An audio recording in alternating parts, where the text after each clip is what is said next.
Hello everyone, welcome और welcome back to my channel. तो आज फिर से दिन की शुरुआत हो रही है किचन से। तो सबसे पहले मैं यहाँ पे सारे जो बर्तन धुले हुए हैं उसको जमा रही हूँ और फिर थोड़े बहुत थे उसको भी साफ़ कर रही हूँ। फिर मुझे खाना बनाना है तो सोच रही हूँ कि क्या खाना बनाऊँ, लेकिन फिर सोचा गया कि दाल चावल बनाया जाए। तो जब मैं मायके में थी ना तब हमारे यहाँ पे ऐसा था कि सब्जी रोटी चावल सब कुछ बनता था। और जहाँ हम अब तो मेरी शादी हो गई है और हम दोनों ही रहते हैं, मैं और मेरे हस्बैंड।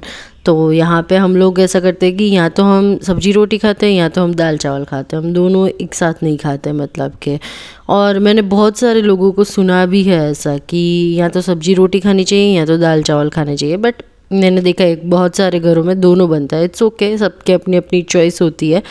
लेकिन अभी अभी मैंने एक देखा था, कुछ कौन कौन से डॉक्टर थे मुझे याद नहीं है, बट उन्होंने बताया था कि अक्सर लोगों में ये गलतफहमी होती है कि चावल खाने से डायबिटीज़ बढ़ जाता है या तो चावल से ही डायबिटीज़ होता है। जैसे ही आप डायबिटिक होते हो आप चावल खाना बंद कर देते हो, लेकिन ऐसा कुछ नहीं होता है। उन्होंने बताया था कि जो गेहूं का आटा होता है उसमें भी उतना ही शुगर होता है, उसमें भी मतलब कि उससे भी फ़र्क पड़ता है। थिंग इज़ दैट कि हमें एक पोर्शन में खाना चाहिए। मतलब अगर आपको चावल ज़्यादा खाने की इच्छा है तो आप गेहूं की क्वांटिटी कम कर दो, अगर आपको गेहूं को ज़्यादा खाने की इच्छा है तो आप चावल की क्वांटिटी कम कर दो। तो उन्होंने तो बताया था कि एक्चुअली में चावल से ज़्यादा इसमें गेहूं के आटे में ग्लूकोज होता है, जो नेचुरल शुगर होता है वो। पता नहीं अभी क्या सच है क्या नहीं, सबकी अपनी अपनी मतलब होता है, सब अपने अपने तरीके से करते हैं। लेकिन मैंने ऐसा सुना था तो मैंने सोचा आपके साथ शेयर कर दूँ। और यहाँ पे दाल चावल मैंने रख दिए हैं और उसके साथ मैं क्या करती हूँ कि जब भी मतलब मिर्ची या ज़्यादा बच जाती है तो उसका और अदरक का मैं पेस्ट बना के रख लेती हूँ, ताकि वो पूरा हफ्ता चलता भी है। और कहीं पे भी सब्जी में दाल में यूज़ करना हो तो आपको इंस्टेंट बनाने की ज़रूरत नहीं है, बस ऐसे पेस्ट बना के इसको फ्रिज में रख दो, आराम से आप 1 वीक चला पाओगे ऐसे। और आपको जल्दी जल्दी में खाना बनाना हो तो ये थोड़ा बहुत अगर रेडी रहता है तो भी काम में आ जाता है। इसीलिए तो बस यही सब चल रहा है। साथ साथ में मैं किचन भी साफ़ करती जा रही हूँ और बीच में जो मैं सब्जियाँ लाई थी उसको भी मैंने जमा के रख दिया है। जब सब्जियाँ लेने जाते हैं तब तो ठीक, लेकिन पहले तो मुझे जमाने में इतनी आलसी आती थी, मुझे लगता था ये क्या काम है। लेकिन अब मेरा वो फेवरेट काम बन चुका है। ये सारी सब्जियों को लाओ, फिर फ्रिज साफ़ करो, फिर उसको अच्छे से जमाओ। एक थेराप्यूटिक लगता है कि हाँ चलो मतलब ये भी हो गया सब कुछ ऐसे करके। और यस, यहाँ पे मैंने फिर दाल बना ली। दाल चावल मतलब इतना इजी रहता है ना कभी कभी कि रोटियां बेलने में, आटा गूंदने में, जब भी ऐसा लगे कि लेज़ी फील होता है तब आप आराम से दाल चावल बना सकते हो। दाल चावल के टाइम पे आप एक्स्ट्रा काम भी बहुत कर सकते हो, लेकिन पर्सनली मुझे इतने पसंद नहीं है, मुझे रोटी खाना ज़्यादा पसंद है।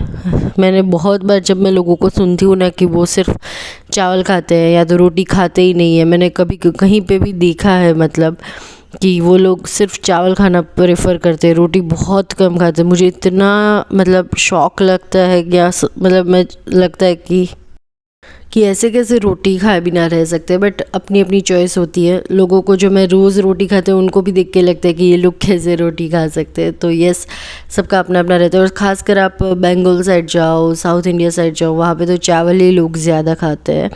अभी मैंने ये शुरू किया है कि कुछ भी हो हम सैलेड मिस नहीं करेंगे, क्योंकि मैंने देखा था कि आप कोई भी जंक फूड खाओ लेकिन अगर आप साथ में सैलेड खाते हो, मतलब सैलेड का इंटेक रखते हो, तो आपके लिए बहुत सही रहता है यहाँ पे। और इतनी जो जंक की वजह से शरीर को जितना नुकसान होता है उसकी भरपाई भी थोड़ी बहुत तो हो ही जाती है। इसका मतलब ये नहीं कि हम सिर्फ जंक ही खाया करें, बट ये सैलेड की आपको रखना चाहिए आपकी डाइट में हर रोज़।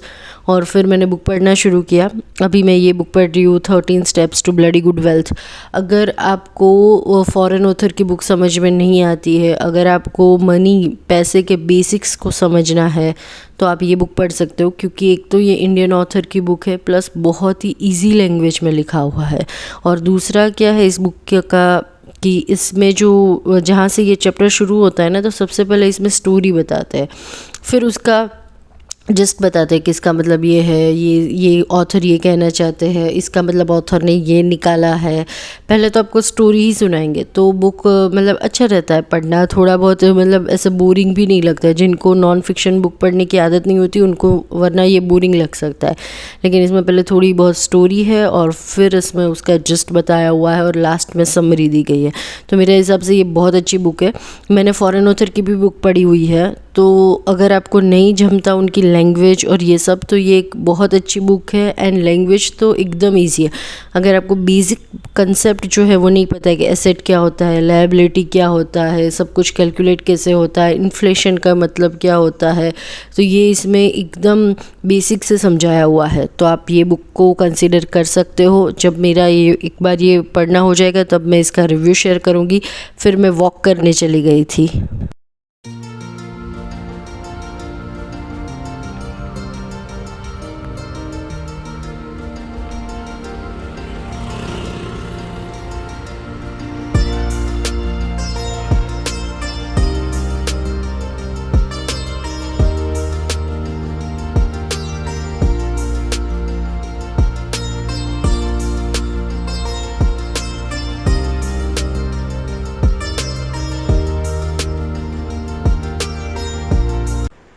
क्या आपके साथ भी कभी ऐसा हुआ है कि आपने अमेज़ोन से बहुत कुछ मंगाया और आपको मतलब एक ही पार्सल रिसीव हुआ? पता नहीं अभी मेरे साथ ऐसा क्यों हुआ, मैंने बहुत कुछ मंगाया था लेकिन अभी एक ही पार्सल रिसीव हुआ है, वो भी बहुत छोटा सा, बाकी सब बाद में रिसीव होगा।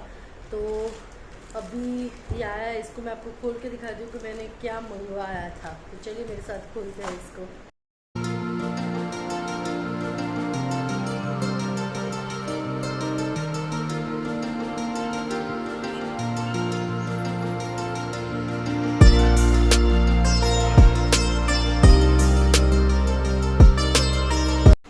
तो यस, मैंने मंगाया था ये आइस रोलर, मतलब तो इसको मतलब फेस पे और मसाज करने के लिए मैंने बहुत टाइम से देखा था कि इससे अच्छा मसाज होता है, तो मुझे बहुत अच्छे में मिला। मतलब सिर्फ 49 रुपीज़ में मुझे मिला है और कलर भी बहुत अच्छा आया है। तो लेट्स सी अभी ये वर्क करता है कि नहीं। और मैंने और क्या मंगाया था मैं आपके साथ नेक्स्ट व्लॉग में शेयर करूँगी, क्योंकि अभी मेरे पास आया ही नहीं है इसकी वजह से। एंड इसका भी मैं रिव्यू शेयर करूँगी कि मेरे को कैसा लगा, कितना यूज़फुल है। या तो पहले तो मैं क्या करती थी कि बर्फ़ उठाया और मतलब ऐसे हैंकी मतलब के उसमें ही रख के फिर मैं फेस पे लगा लेती थी, लेकिन अब सोच रही हूँ देखते ये कितना यूज़फुल होता है। तो मैं इसका भी रिव्यू आपके साथ शेयर करती हूँ। एंड यस, आज के व्लॉग को यहीं पे एंड करते हैं। मैं मिलती हूँ आपको नेक्स्ट व्लॉग में, तब तक के लिए ध्यान रखिए। जय हिंद, टेक केयर।